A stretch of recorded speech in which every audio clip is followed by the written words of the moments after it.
The Link Light Rail line might have more riders, but it's also going to have more scrutiny. The Washington State Audit Office is doing a review of Sound Transit after complaints that promises to voters have not been kept, with hundreds of millions of dollars on the line. KOMO 4's John Humbert is live along the light rail line. John, some cities aren't holding back criticism on this. Oh, absolutely. They think it's a raw deal. They want to see trains exactly like that one, filled with people coming from their areas, but they're not.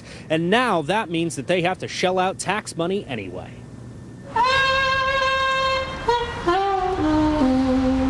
When you've got tough times, you ask for help. When you're federal way, it's a little different. When the working class are getting the shaft, people start looking around and saying, is this right?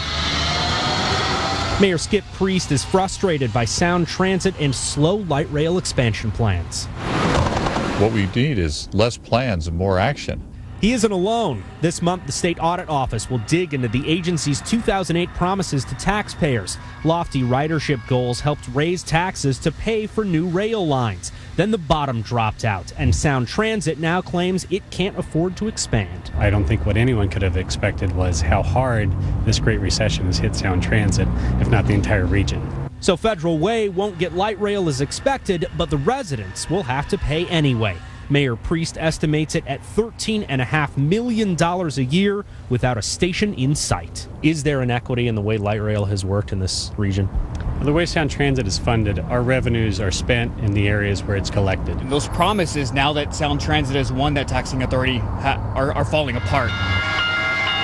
Michael Ennis with the Washington Policy Center think tank brought the issue to the state auditor. He doesn't want them loose with answers and quick with money. And if they overestimated the benefits and underestimated costs, then taxpayers need to know that.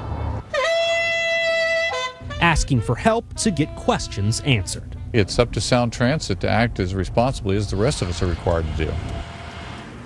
Now, Sound Transit says the passenger levels in November are up 10% compared to the November before. The audit will go into late summer, and finally they can get answers to see if promises match results.